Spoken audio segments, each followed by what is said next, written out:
Ladies and gentlemen, good day and welcome to the Piramal Pharma Ltd Q2 FY26 earnings call. As a reminder, all participant clients will be in the listen-only mode, and there will be an opportunity for you to ask questions after the presentation concludes. Should you need assistance during the conference call, please signal an operator by pressing star, then zero on your touchtone phone. Please note that this conference is being recorded. I now hand the conference over to Mr. Gagan Purana from Piramal Pharma Ltd. Thank you, and over to you, sir.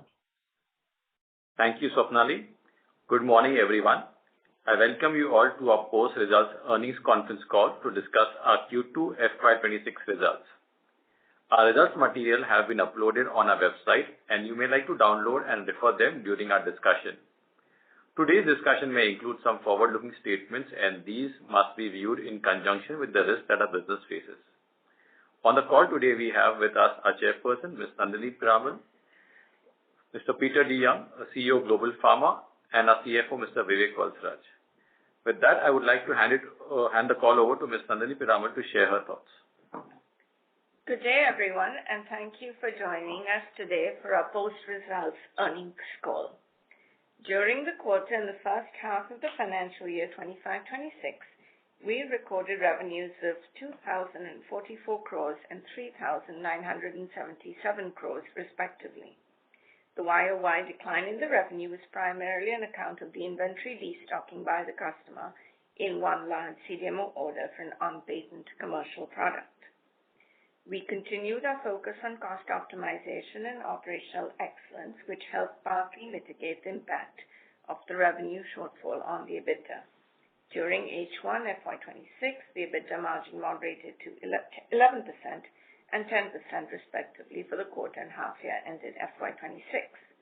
In terms of net debt on the balance sheet, we currently have rupees 3,971 crores of net debt, which is a reduction of 228 crores over March 2025. We've maintained this at less than 3 times EBITDA, largely supported by tight control over working capital and CapEx investments. During the year, we successfully maintained a best-in-class quality and compliance track record of 0 OAIs. We successfully closed 19 inspections, including 1 US FDA inspection at our Aurora facility in Canada without any observations. On the sustainability front, we released our 4th annual sustainability report for FY25 under the theme of Innovating Responsibly, Growing Sustainably, which has also been third-party assured by D&D Business Assurance India. The report outlines our measurable progress in the areas of environment, social, and corporate governance, thereby underscoring our purpose of doing well and doing good through sustainable operations. Moving on to business-specific highlights. Starting with our CDMO business. Our CDMO business reported revenues of 1,044 crores and 2,041 crores during Q2 and H1 FY26, respectively, impacted by the inventory destocking. In terms of order flows, H1 FY26 was a mixed bag, with a good year-on-year trend in new commercial orders, but slower than expected pickup in early-stage discovery and development orders due to inconsistent recovery in U.S. biopharma funding, alongside with uncertainties of global trade policies, leading to an adverse impact on order inflows and customer decision-making. However, in the last 2 months of September and October, we have seen a significant uptick in biopharma funding. This, along with the increase in M&A activities, are early indications of recovery. Sustenance of this momentum should provide impetus to early-stage RFPs and order inflows going forward. In recent times, we are also seeing increasing inflows of RPIs and RFPs, especially in our onshore facilities and differentiated capabilities like ADCs, sterile fill finish, and on-patent commercial development and manufacturing.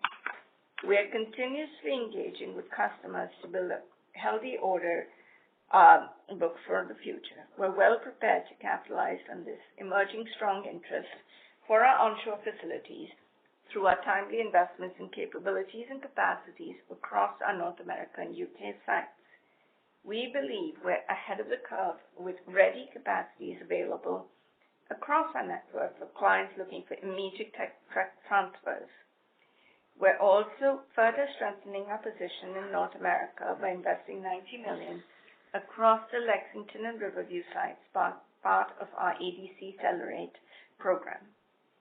Also, to adapt with market dynamics and better engage our customers, we made enhancements in our BD team, which we expect to yield positive results going forward. In terms of our existing development pipeline, we're making good progress. We recently made a joint investment at our Sellersville site with New Amsterdam Pharmaceuticals for commercial manufacturing capacity for fixed-dose formulation of obicetrap and ezetimibe to meet commercial demand of the drug. Our Ahmedabad site was instrumental in the development of the product, and now the product is advancing towards commercialization. We're establishing a dedicated manufacturing suite at the Sellersville site, as well as dual sourcing at the Pithampur site in India. Moving to our complex hospital generics.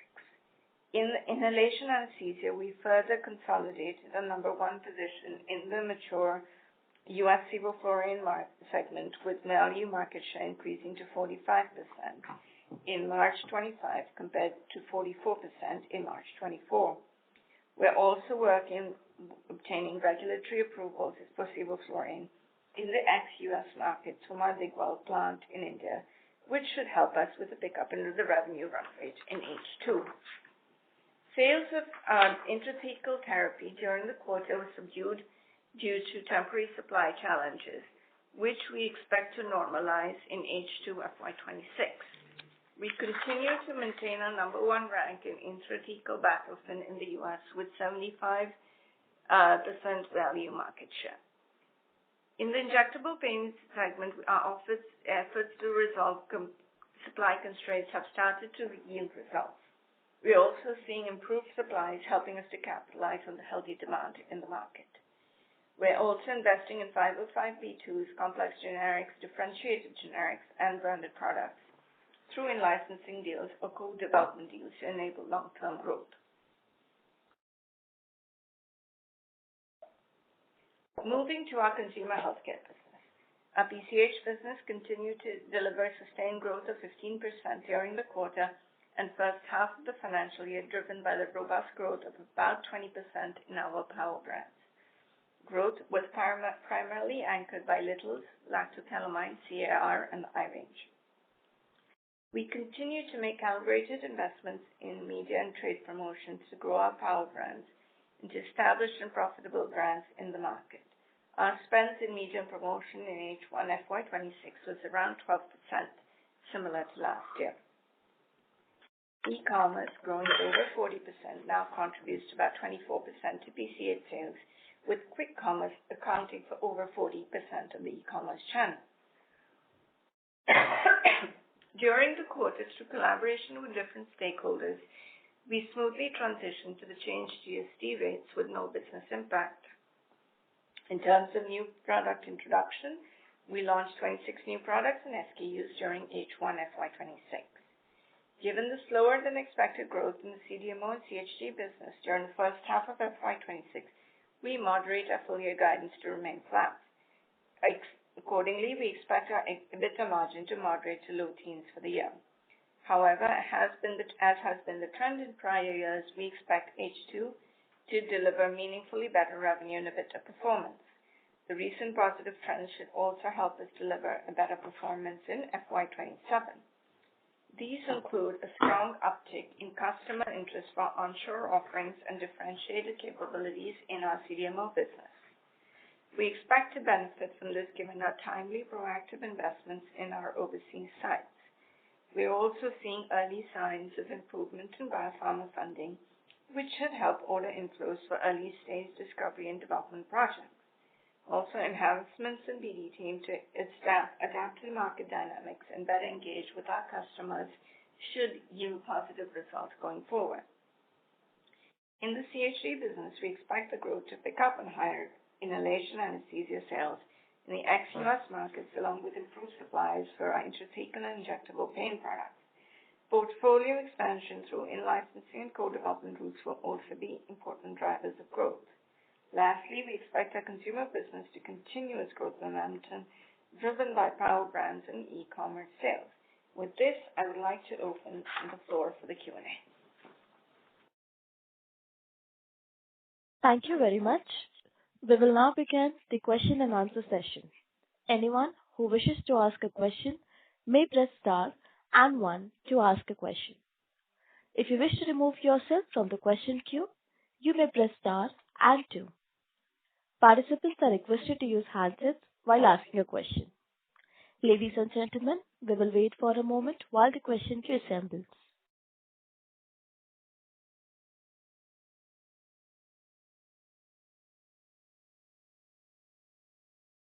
The first question is from the line of Avnish Barman from Vaikaya. Please go ahead. Hi, good morning. Thanks for taking my question.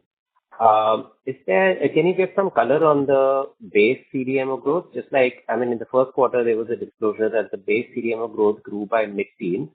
Can you give a similar color for this quarter?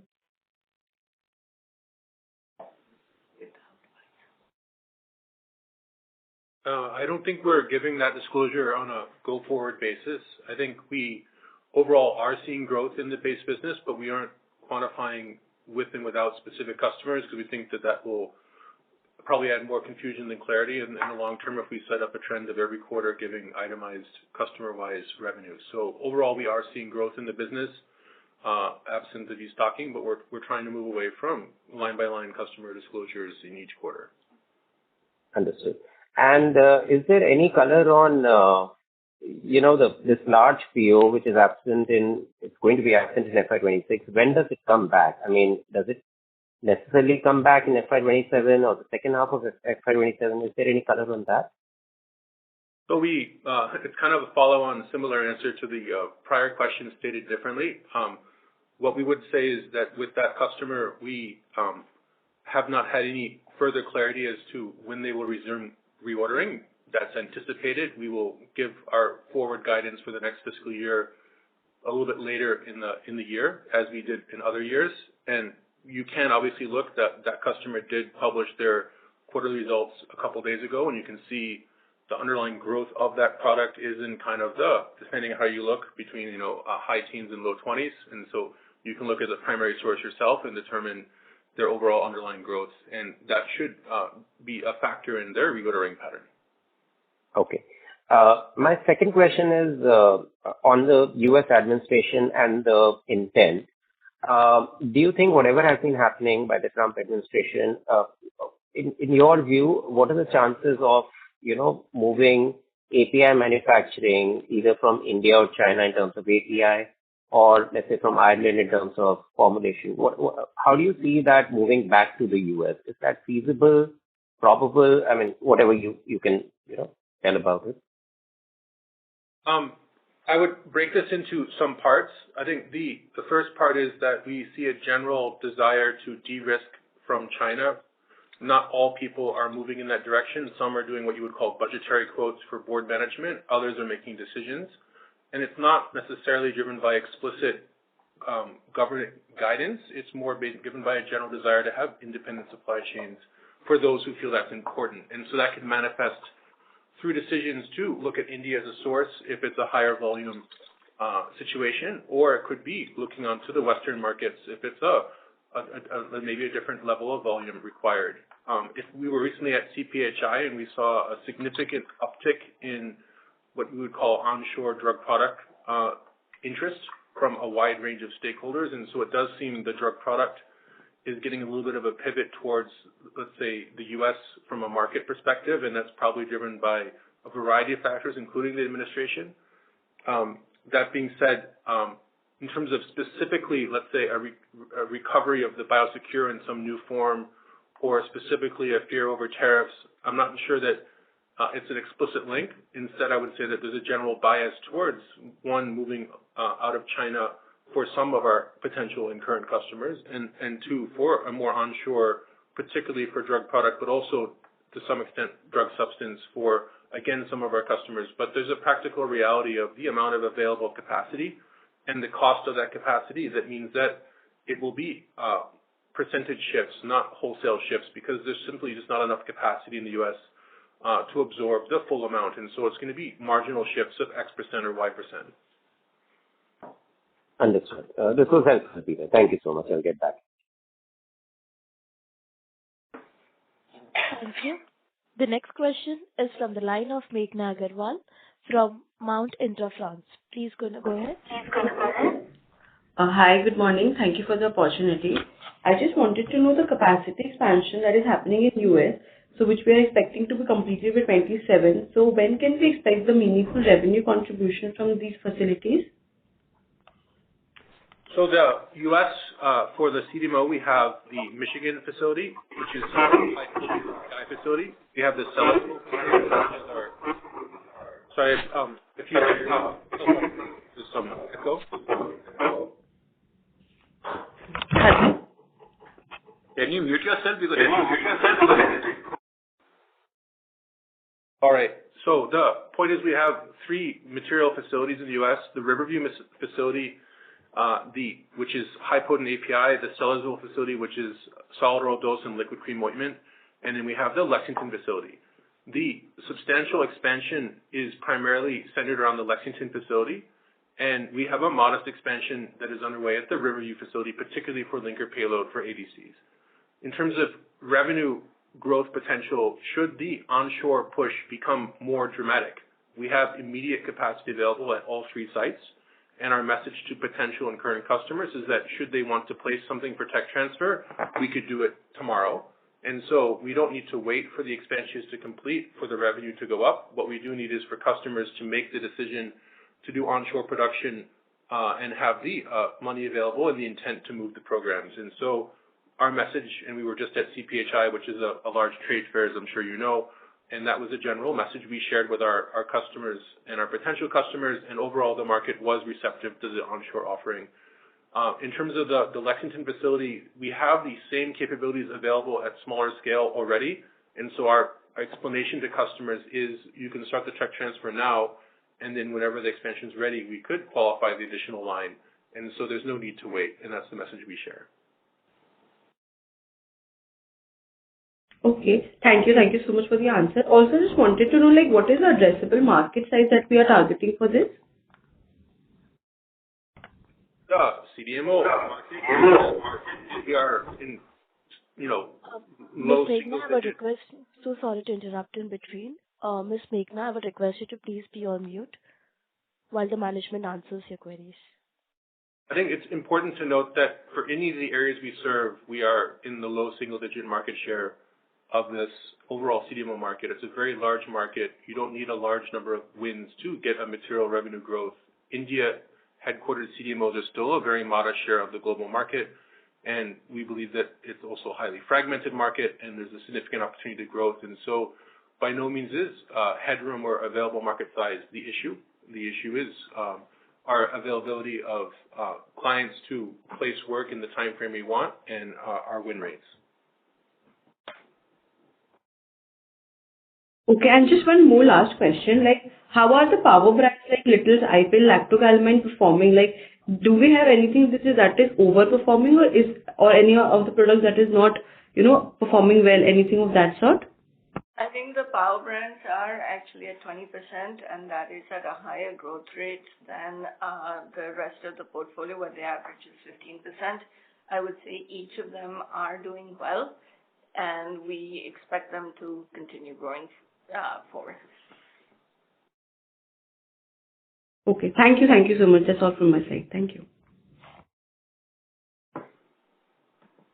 Thank you. The next question is from the line of Vinod Jain from WF Advisors. Please go ahead. Good morning. My first question is whether the FY30 guidance in terms of revenue and profitability is still standing in view of the muted Q1 and Q2 results. I think we'll give more specific guidance later on in the year, but I think we're still holding to the FY30 numbers. So the guidance stands?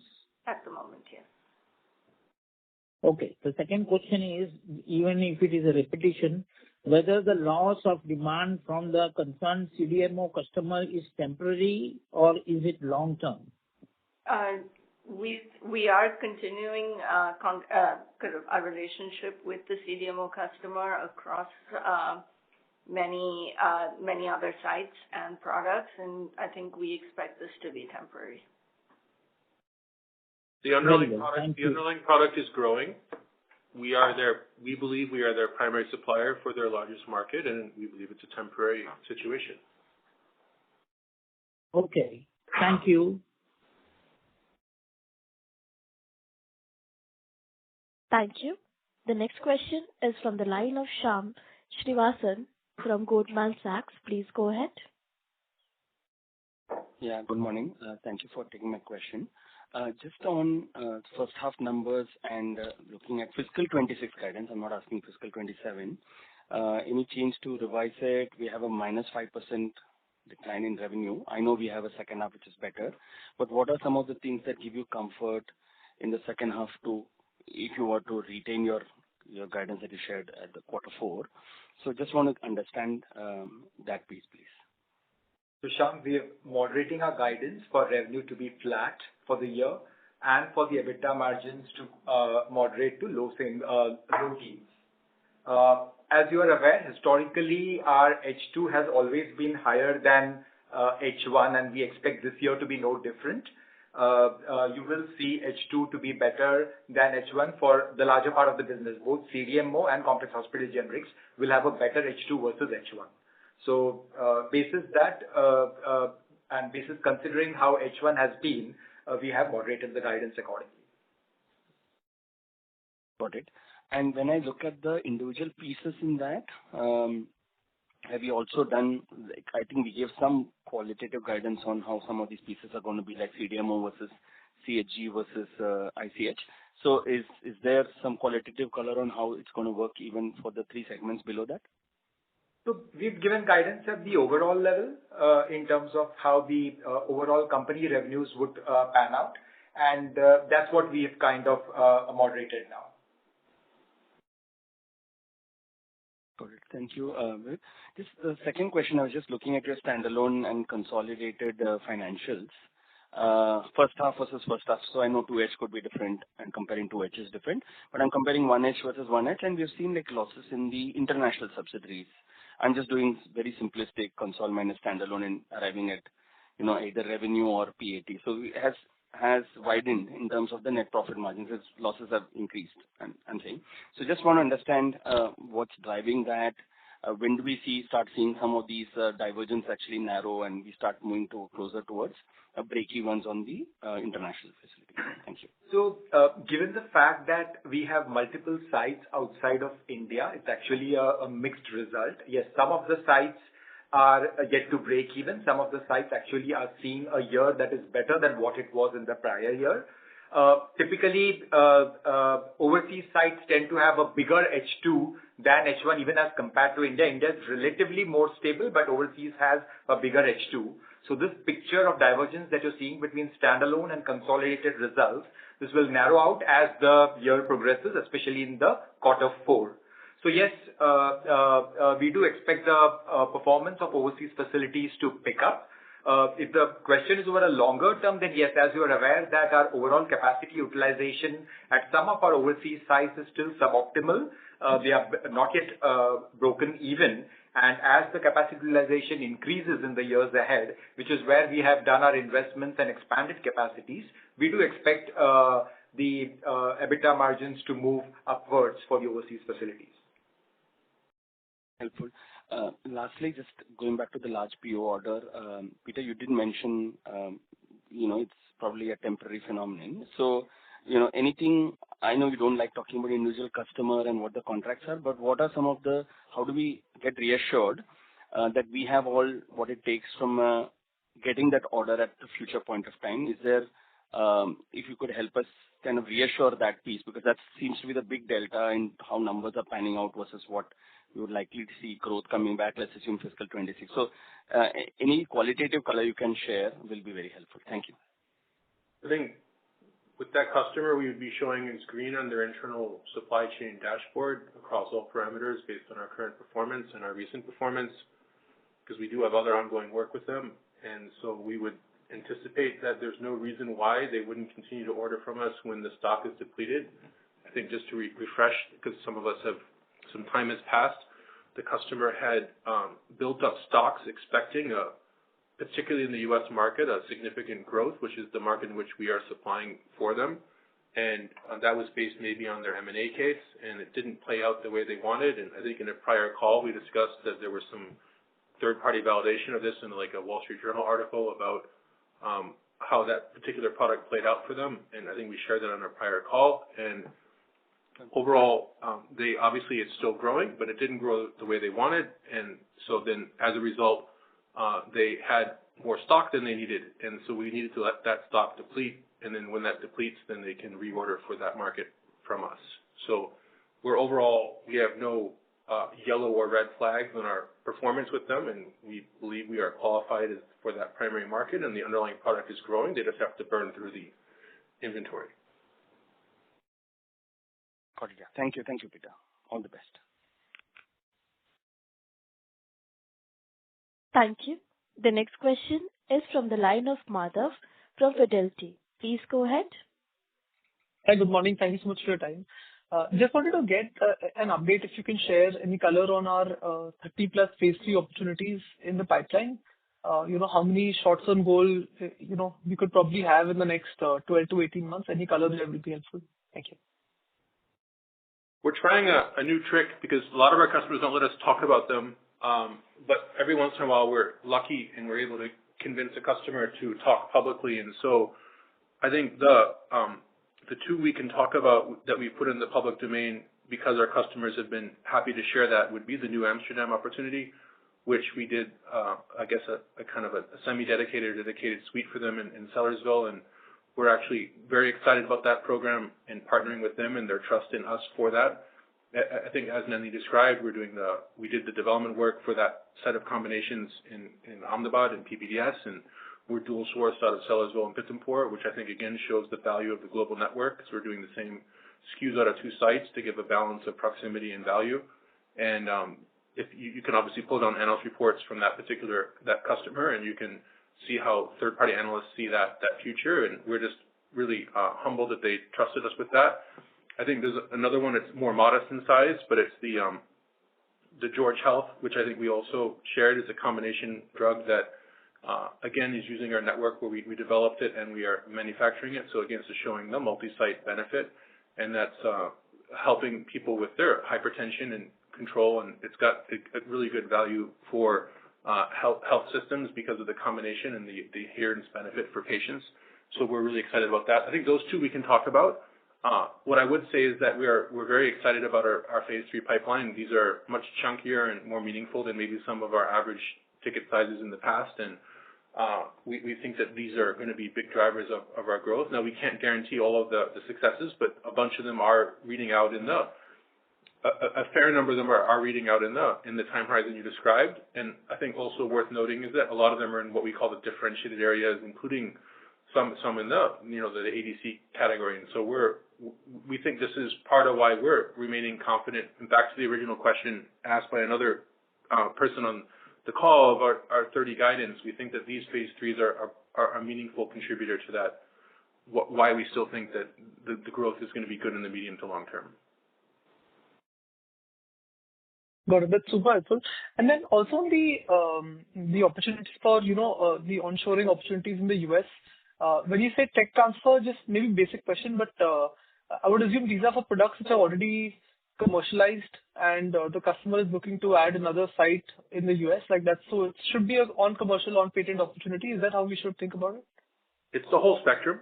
I would say that there will be people who will be in the clinic who maybe, let's say, at that phase 3 point, and they've been using an offshore provider, and they now have got that point where they have some compelling data, and their board is saying, in light of the current geopolitical context, if you really want to continue with your primary supplier being in China or some other location. And we're seeing requests for people to, let's say, add us as a source to their existing source, or in some cases pivot. I think the second one would be we would see some kind of on-market commercial on-patent projects that would be looking at extra sources. But interestingly enough, we're also seeing some generic players looking at their drug product choices as well, like particularly for Sellersville as an option. So we're seeing actually across 3 distinct phases some of those choices, and we're bidding on those each individually. And so it's not monolithic; it's a little bit more broad-based. Okay. And these phase 3 tech transfer opportunities are already commercial. This is above and beyond the 30+ pipeline which we already have, right? So these are like that could add to the funnel rather than already being part of it? Correct. What we're describing as RFPs would be for work we don't yet have, and correct. That therefore would be additive to what we've disclosed that's already in our customer pipeline. Understood. Just one more, if I could ask, the New Amsterdam opportunity, given that it's already in the public domain, any timeline you can share? Like, could this be an FY27 opportunity for us as well? If sort of the customer's commercialization pipeline goes as per plan? I would encourage you to look at analyst reports for that company. There are many excellent analysts covering them, and you can look at that in excruciating detail or at high level to your discretion. Okay, perfect. Got it. Thank you. Thank you. The next question is from the line of Bharat Gupta from Fair Value Capital. Please go ahead. Hi, thanks for the opportunity. Just one question with respect to the entry of a new Chinese player in the isoflurane market. So can you provide some colors like how it can impact our market share, and what is the total addressable market size for this kind of a molecule? So there's no patents on the production technologies for isoflurane. We expect that there will continue to be new players entering and maybe even existing players working with new distributors or new companies that process downward steps. And so you'll continue to see moving pieces in that market. Based on whatever math we've done, we think we have a world competitive cost position. And so and also distribution does matter. And so we generally see the isoflurane market as stable, not particularly growing or shrinking. And we think that we have a meaningful, strong position in it from a market share perspective. And so while there could be some minor perturbations with entries and movements, I think what we found with the Chinese, particularly in the larger Western markets, they find it harder to succeed than maybe some of the ROW markets. And so overall, we're not anticipating any major shifts there, but we continue to watch, obviously, day to day. Sure. That's really helpful. That's it from my side. Thank you. The next question is from the line of Amey Chalke from JM Financial. Please go ahead. Yeah, thank you for taking my question. So I have first question on patent product sales. So is it possible for us to give on patent product sales for first half of this year? I think that will be hard. We generally update it once a year, and so we will do that with our annual disclosures. Sure. Second question I have on the ADCs, what amount of investment so far has gone into the ADC assets? Is it possible to estimate some number around that? Let's come back to you on that. I want to say it's north of 100 million because some of the investments are commingled or multi-purpose. So the example would be the 90 million into the Lexington and Riverview. While the Riverview portion is dedicated specifically for linker payload, the investment in the Lexington expansion is multi-purpose. So it could be ADC, it could be not ADC. So if you could maybe talk with our IR later, we can figure out how we answer that because we could. The answer is I could give you different numbers depending on what story you want because of the multi-purpose assets. Sure. And you have said that some of the assets overseas have been suboptimally utilized. Is it possible to quantify the number for particularly for Lexington and Riverview in terms of capacity utilization? So, Lexington per se, as you are aware, that we wanted to create commercial scale capacities, which is why we have announced an investment of about 90 million. That investment is currently underway. So Lexington, in a way, was largely development scale capacities, and the commercial scale capacities are currently being put into place. As far as Riverview is concerned, we had done expansion a couple of years ago, and currently we do have some capacity available to be able to meet the interim requirements. And we have also done a small investment recently, or commenced it, to be able to handle payload linkers at the site. And one clarification to augment what Vivek shared is that the Lexington site does currently provide commercial supplies, but the batch size we can support is more modest, and so the whole benefit of the expansion is that it can handle much larger batches and double the volume of the filling capacity, but orders of magnitude more lyo capacity. Sure.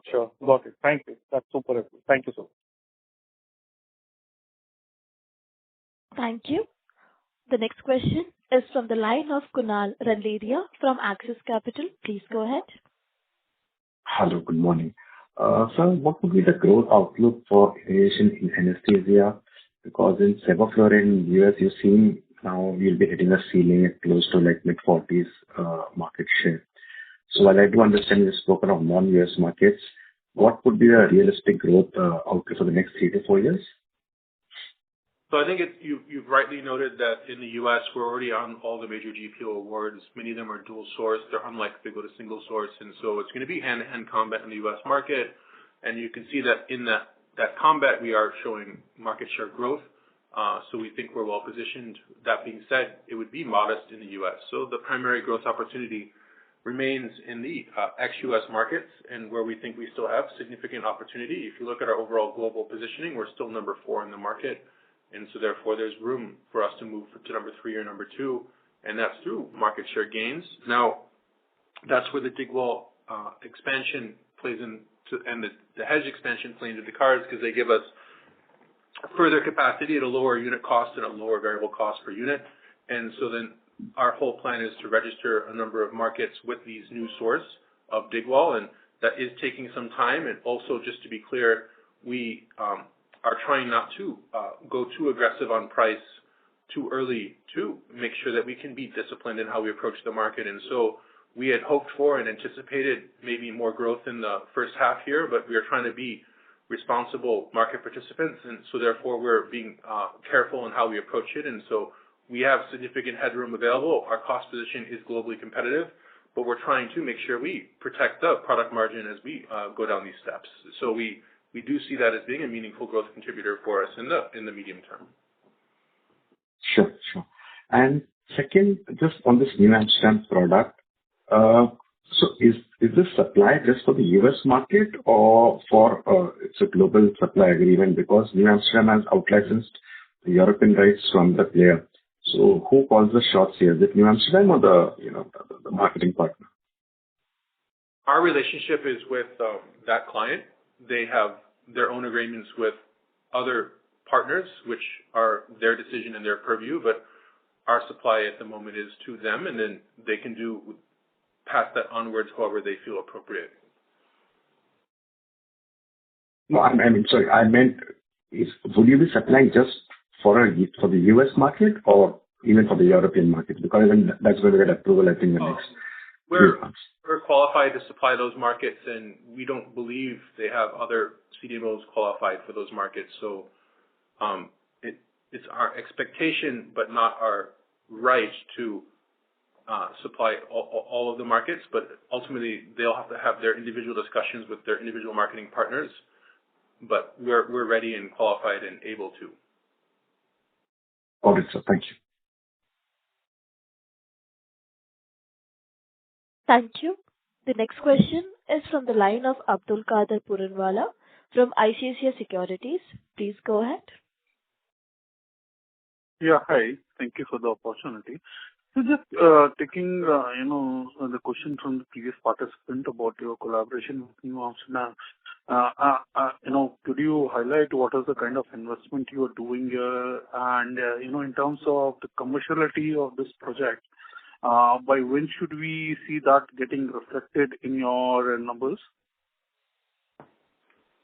We have to be a little bit modest in how we describe this because of, while we are able to describe that we're working with them, the alignment was that it's a modest investment in the plant that they supported, and we've been asked not to disclose the specifics, but it's modest and it's largely equipping the facility, the rooms in the facility to handle the particular APIs mentioned because they have specific handling requirements, and so that's what was put in for that at the Sellersville plant, and we think that's going to part of why they picked us.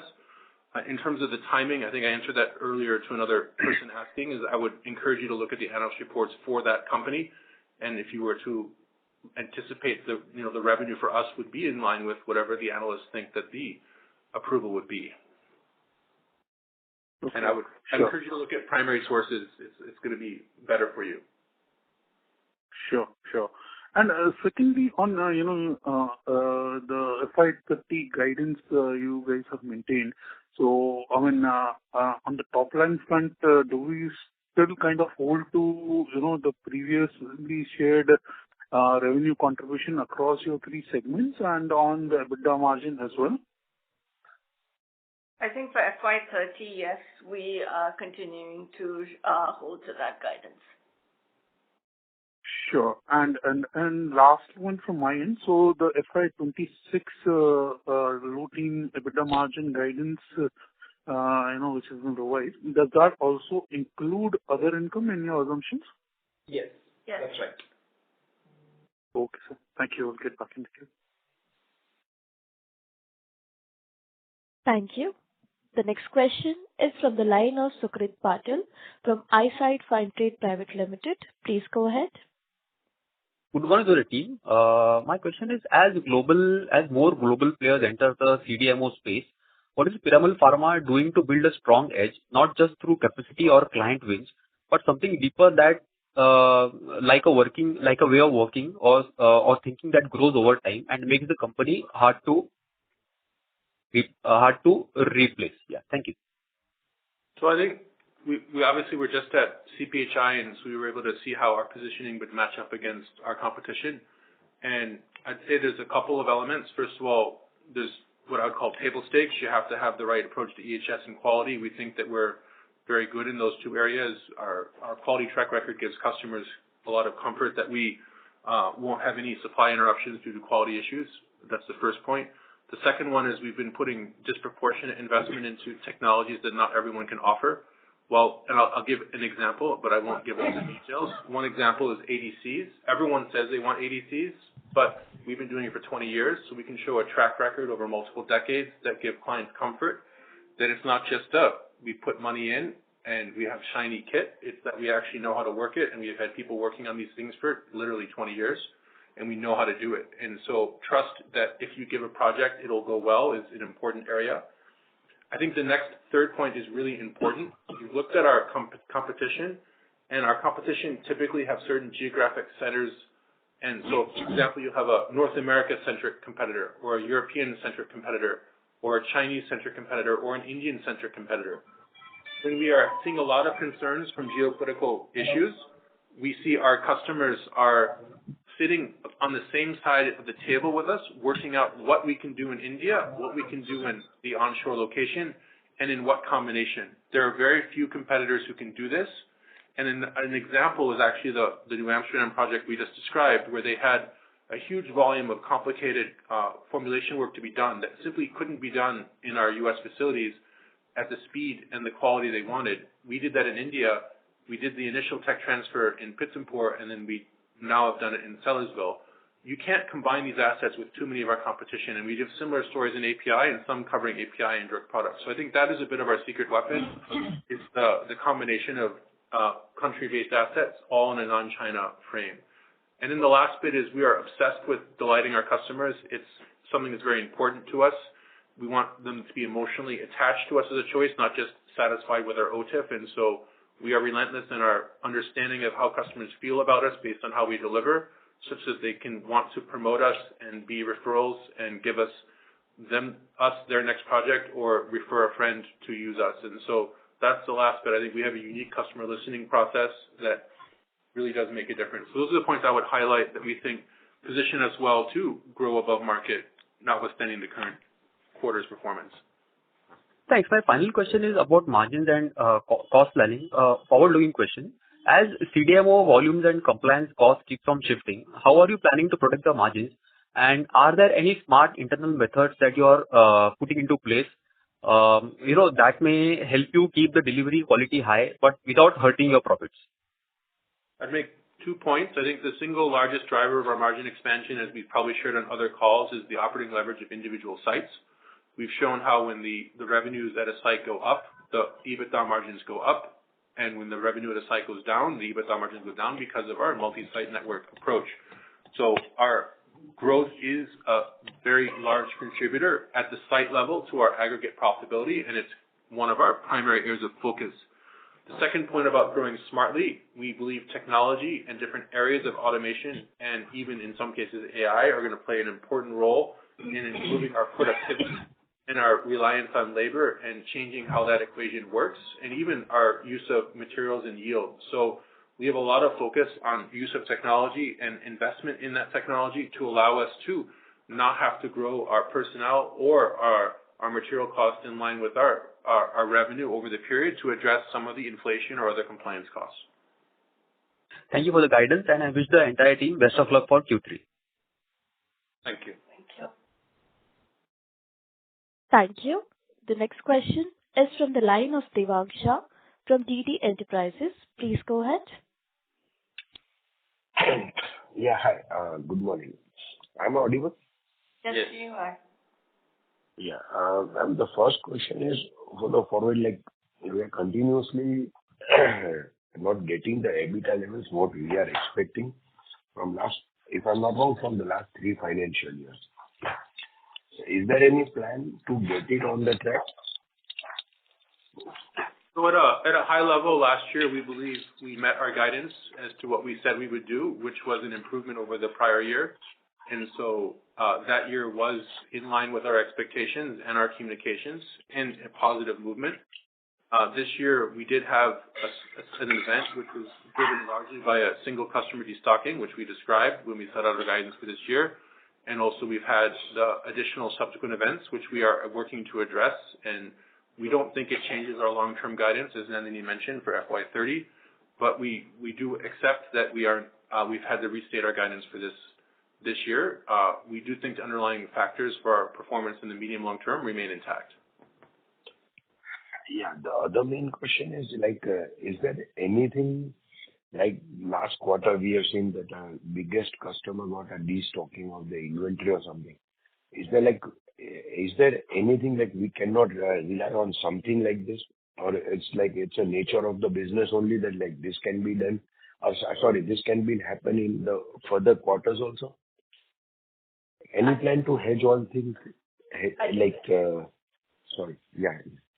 So I think the plan is to actually get individual scale at each of the individual sites, so that if there is an issue going forward with a large customer destocking, you have enough other business to make up, and so you can keep the operating leverage the same.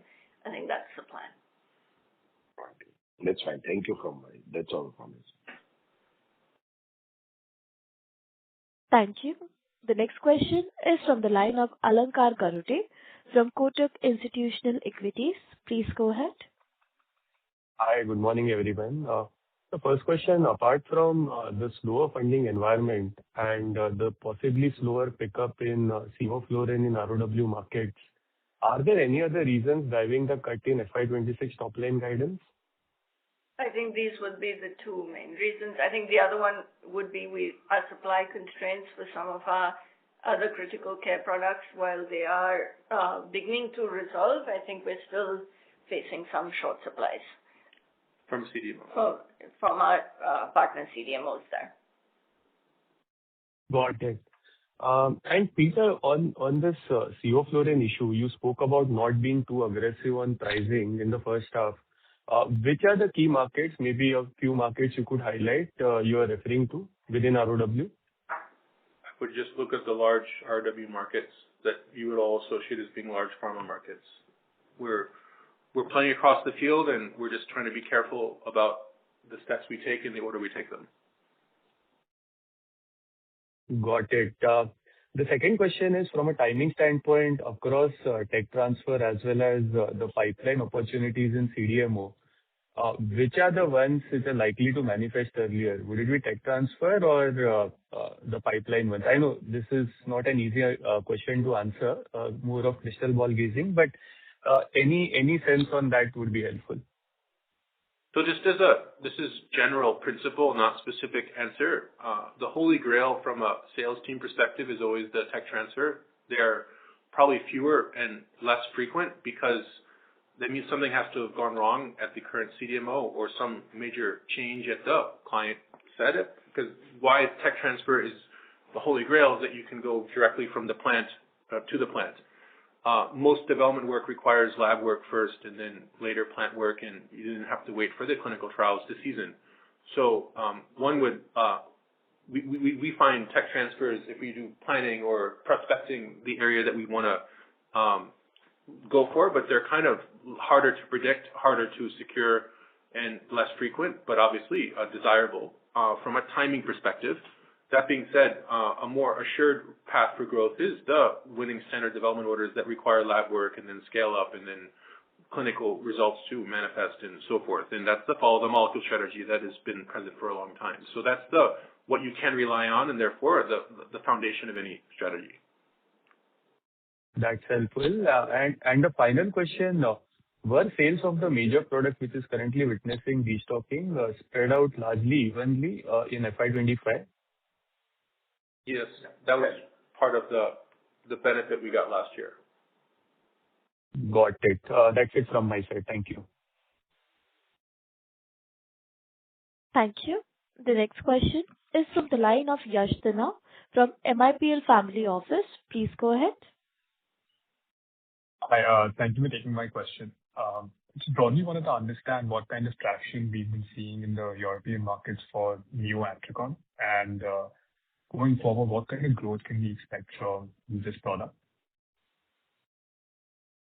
We're still early in the launch phases for that, and it's probably too early to break out some specific guidance, but we would anticipate it to be, I'd say, modest in revenue contribution. We realize that we maybe overplayed our communication of it in some earlier meetings because we wanted to give it as an example of the types of products we want to add, but from an overall salience and materiality standpoint, it's always going to be modest and has been modest, and we would expect it to grow, but it's never going to be as big as our other current large products. But we wanted to talk about it because it's an example of a product where there's limited competition and significant value over the standard API option that's not targeted at the pediatric or neonatal use. So short answer is it's still exciting. We're still finding growth in it. We're still early in the launch, but it won't be a material growth driver.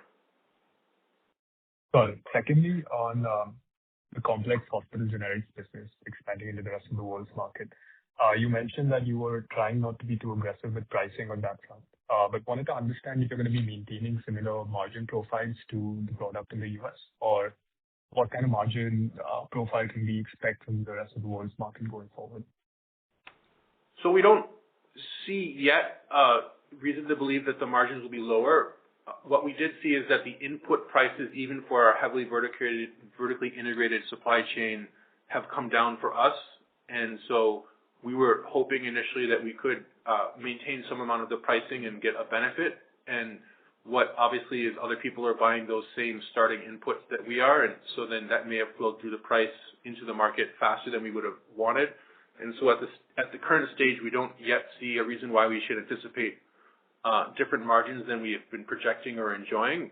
It's just that we were trying to be a little bit smart about how we approach the pricing in each of those different market entry events. But overall, we are seeing probably better than anticipated RM purchase prices, and even some of our internal plants have performed a bit better than we thought when we design them for both the hedge and Zigual. So we think we have headroom here too, not have to choose so far at the moment. Got it. And my last question is more of a bookkeeping question. Our effective tax rate has been a bit volatile in the preceding years. Could you maybe provide some color as to what it could be going forward in the next 2 to 3 years? So Yash, I don't know if you've been hearing our calls before, but for us, the effective tax rate in each jurisdiction is what is actually applicable in the jurisdictions in which we operate. And the reason why you see the volatility is because of the mix. The higher the quantum of profitability from sites where we are currently paying taxes, the higher the ETR goes up.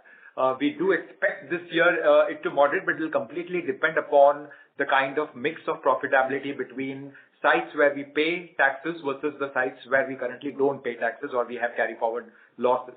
So that's the reason it's a very slightly difficult for us to give guidance on a very specific ETR rate.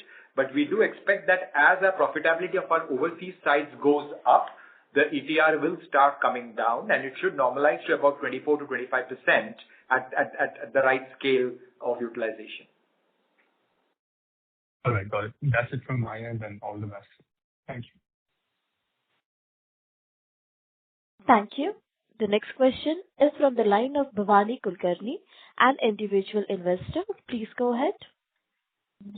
Yeah, hi. I was just wondering, we have seen that there is a debt reduction of 228 crores from the last year to this H1 FY26.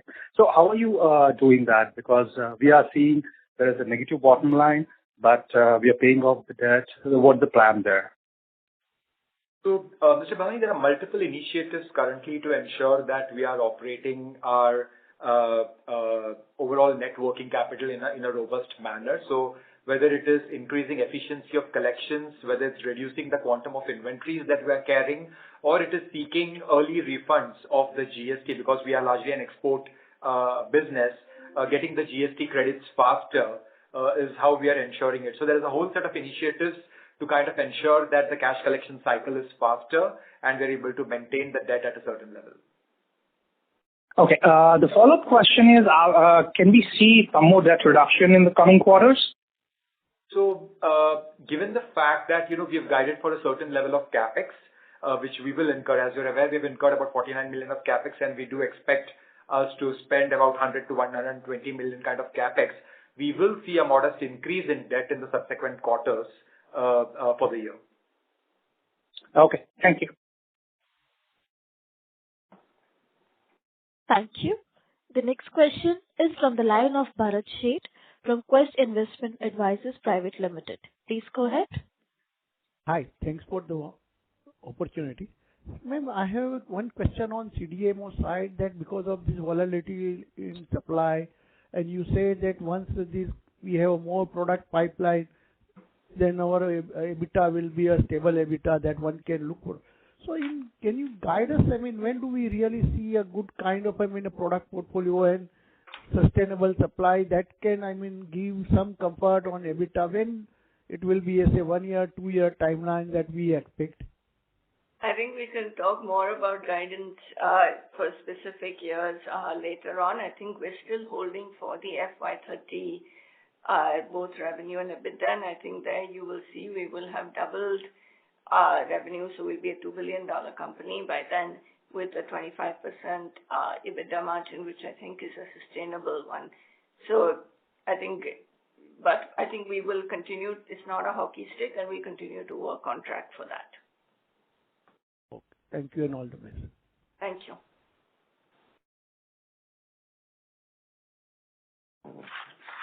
Ladies and gentlemen, that was the last question for today. I now hand the conference over to Mr. Gagan Borana for closing comments. Thank you very much. We hope that we were able to answer most of your questions. In case you have any follow-up questions, please feel free to reach out to me. Thank you and have a good day. Thank you. On behalf of Piramal Pharma Ltd, that concludes this conference. Thank you for joining us today, and you may now disconnect your lines.